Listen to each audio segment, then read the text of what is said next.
So I'm Hasham, Senior Data Scientist at Johnson Labs, and today we'll be going over delivering state-of-the-art accuracy for healthcare NLP. First, we'll start with what actually is Spark NLP, and how do we establish when we say delivering state-of-the-art accuracy, because it's both backed by academic research as well as some of the benchmarks that anybody can run. The code is out there. It's pretty reproducible. Now, Spark NLP for healthcare actually is based on Spark NLP. What is Spark NLP? It's an open source project initiated by Johnson Labs. And now it supports more than 300 languages. It has approximately more than 5,000 different pre-trained models. It's basically an NLP solution. It's open source, so anybody can go look to GitHub, look at it, look at the code, extend, add new functionality, provide support. So for example, we have support for different languages, Python, Java, Scala, but open source community contributed to us for R as well. Yeah, that's open source contribution. Now, Spark NLP for healthcare is built on top of Spark NLP. What I mean by that is, and the focus of Spark NLP for healthcare, as the name suggests, is basically add more functionality that is very specific to healthcare. What do we mean by that? First, let's skip accuracy because that's what we'll be dealing with. The next thing is scalable. As the name suggests, Spark. So it's the only library out there that is natively extended by core Spark ML classes. So that means you have a Spark cluster, you fire up Databricks, you have AWS EMR, anything for that matter. The code would just run. You don't need to configure your cluster. If you already have it configured, that's good. But you don't need to do any other changes. So you have your cluster, either cloud platform or your own. You just run the code. It would run. And being Spark, you can naturally scale it up to, if you want, millions of records, billions of records. It's up to you. How well can you scale your cluster? Private. Now, what does that mean? In healthcare, everybody knows that we have a restriction of high compliance when it comes to HIPAA, PHI data, all of that. So when we say private, it literally runs on your own infrastructure. Unlike an API, it's not just an API, it's rather a framework. So you don't need to send anything. All you need to do is, it can download models from a Models Hub on S3 and other stuff, but once it's there on your environment, it never connects to anything outside. It leverages your infrastructure, your compute resources, and everything. So that's private. Tunable. Now, actually we've seen a lot that people would say that we want turnkey solutions, but tunable is really important because a lot of customers or a lot of companies actually have their own custom taxonomies and ontologies. A company that is very specific to, let's say, oncology, they would define their own systems. So that helps us appeal or fulfill use cases for those customers. When we say tunable, all you need, as we've already seen, that you don't need too much data. You can literally fine-tune or train your own models that would do very well on your data distribution, like 500 examples, and that's tunable. It's pretty easy to do that as well. And then modular. The code base itself is more like a jigsaw puzzle. Inputs or outputs of one component goes into second. For example, you start with a very basic problem, a classification, then you realize, no, there are spelling mistakes in my data, it's noisy. You just add in a new component that's called spell checker. It would correct it for you. You see any other mistake for that matter, or stop words, you just add in a new component, it would do that. So it's modular, it's like piecing puzzles together. One output of one module would go into next, and done. This is how you do it. So it's modular. Now, the capabilities are, some of the basic capabilities are already listed, like stop words, etc. That's not the main thing. The main thing is actually named entity recognition, because in clinical terminologies, the main core chunk actually comes from the named entity recognition models. You have large pieces of text. You say, I want to extract, let's say, HCC risk adjustment codes. In the large piece of text, you would first want to identify where to look for that piece of code. where to map that piece of code in there. So first you need to identify named entities. So that's the core thing, and it's explained here. Those entities are then fed into a bunch of tasks. First, like I said, resolvers, clinical entity linking. You want to extract or you want to link, you want to extract ICD-O codes. You would first run NER models. That is very specific for oncology. You would run an oncology model that contains codes for ICD-O mapping. You would get ICD-O codes. Same thing you can do with CPT. At the same time, if you want SNOMED codes, RX norm codes for drugs, it really depends. Now, assertion status, what does that mean? So, for example, you want to identify or see if there's a family history of any particular disease. Now, again, those concepts would first be identified by the named entity recognition model, and on top of that, this layer would tell you, okay, this is something that happened in the past, or it is a procedure that has been recommended for the future, or if it's related to family. So things like these, then you can segregate and do better analysis, or basically build up your database. Then de-identification, a really common use case.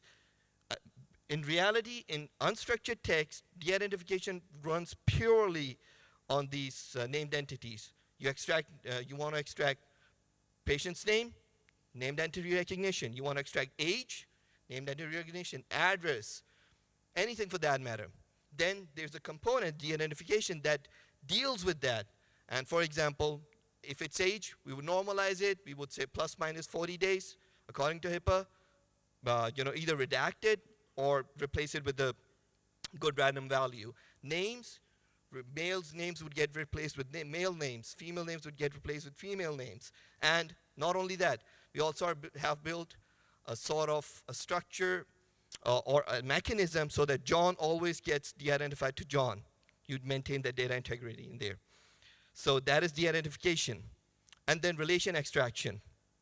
For example, a person took 2 drugs, and one of the drugs gave that person, let's say, headache. Now, the relation extraction model would come into play here and say, okay, one very specific drug was responsible for an adverse event, not the other one. So, but all of these things that you can see is fed by the named entity recognition model. And naturally, what that means is any error at this stage gets trickled down into the later stages. So, bringing it all together, if you look at a piece of text like this is what happens when you run named entity recognition, assertions, resolver models. You would see you will be able to identify age, type 2 diabetes, UMLS codes for that, SNOMED. As we can see, assertion is passed because it's a history, and then relative ages, and then you can link all of these together. As well as more granularity in terms of drug, like drug name, dosage, frequency, how to take, administration instructions, all of that. This is all named entity recognition, and then we build either relations or assertion on top. Now that we've established what Spark NLP for healthcare and the capabilities are, how does it compare to other solutions out there? So there are a bunch of them, but mostly we'll be going after or comparing ourselves with the big cloud providers, AWS Medical Comprehend, Azure, text analytics for healthcare, I think, and Google Cloud Healthcare API. The main thing is that it's really hard because they don't release any benchmarks, any white papers, any data, so it's really hard to compare apples to apples. What do they have in their database? What are their models trained on? But for the sake of, to get as close as possible, what we have done is basically we'll be comparing it with some open source data sets out there that would be like taken from empty samples, in which we sample 8,000 sentences randomly. We would run it through our models and their models, and not only that, we'll be training our models only on this data set just to get a fair comparison, so we don't have any data overlaps. But before that, because I've already mentioned that we have so much granularity, and all of this can be seen here. You have got models very specifically specific for biomarkers, oncology, nephrology, anatomy, protein, genes, and we've got different model architectures as well based on your needs. For example, if it is you want more performance, go with the BERT model. You want more scalability, you can compromise a bit. Your data is not too noisy, go with the standard BILSTM architecture. That's pretty nifty, pretty simple, and pretty fast, but pretty accurate. So that's that. Now, comparing the capabilities compared to all the other cloud providers, so as you can see that GCP, Azure, and AWS, they've generalized entities. But as I already explained that we have more granularity. So you just don't get an entity like problem, rather you get, okay, it's a problem that's related to, let's say, diabetes, obesity, oncology, things like these. Similarly for test, if it's not just if it's a lab test, or is it an imaging test? What's the result? Oxygen therapy, WBC results, things like this, so more granularity. Naturally, since we have more granularity when we compare with the cloud providers, we will bring them down into one umbrella for a fair comparison. This is just a demonstration of, we support now more than 400 entities powered by more than 100 NER models. So yeah. Now, I'll go back, yeah. Okay, so now comparing the results. As I've already explained, the way we establish these results is we sample 8,000 nodes from emptysamples.com. Anybody can do that. It's an open source database. And then we basically train, so we retrain our models and we compare it with the cloud providers just to make sure that our models does not contain that data, although they would contain other data sources, but not that. As we can see in the benchmarks, the test entities were better. Treatment, medication, anatomy, condition. In anatomy, it's a big difference. But in general, we are a lot better compared to Azure. The reason for that is, the primary reason for that is, since there's a recent trend towards building large language models, and then using zero-shot learning, so you don't need training data when you're actually fine-tuning, we have enriched our database a lot.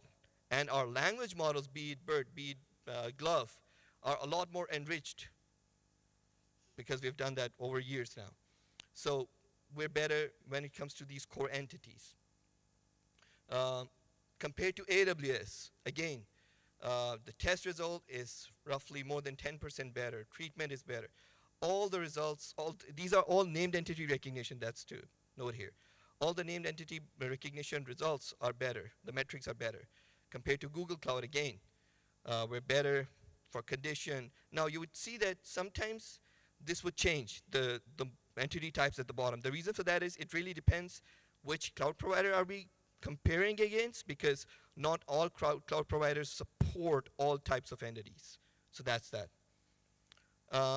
Putting it all together, you can see that taking all of them, all the common entities into picture, AWS actually does quite better, and Azure as well, but we are actually better in nearly all classes when it comes to named entity recognition.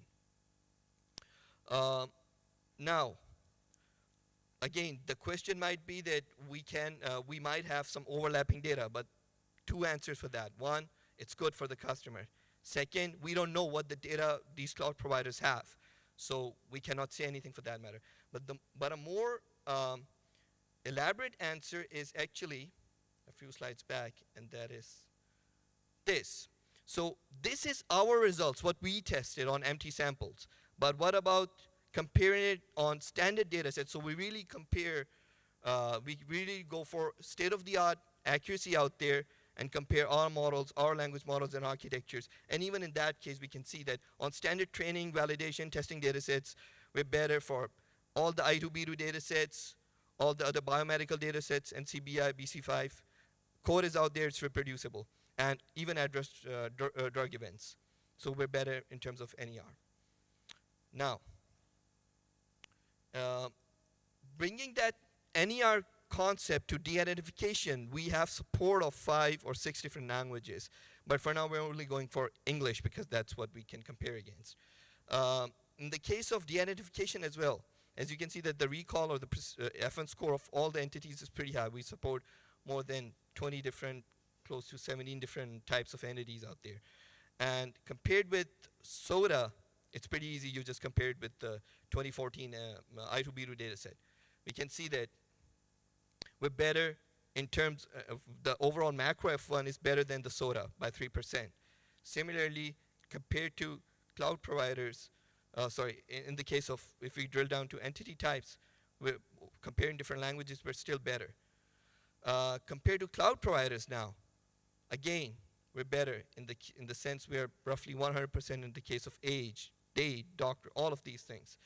So de-identification benchmarks are better compared to cloud providers. And these are actually standard data sets. This is not something we curated. These are standard data sets. Anybody can go out there and check. Now, entity resolution benchmarks. This is actually assigning codes to concepts, ICD codes, CBD codes, SNOMED codes.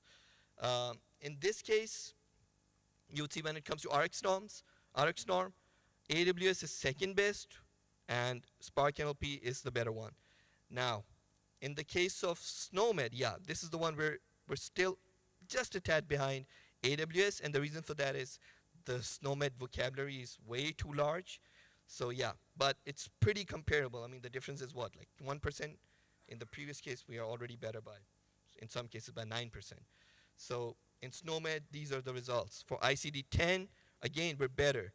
Now ICD-10, because ICD codes have a structure, we can go for more general, we can take only the first 3 or 4 terms and being less specific. Again, we're better compared to GCP and AWS and other cloud providers. We said at 94, the others at 87, 61, and 63. And these are the results. So top 5, what does that mean? Based on the predictions, the top 5 terms we take, and then we compare overlap. It's not just one prediction. So in that case, we're, again, better compared to all the other cloud providers. So yeah, that's pretty much it.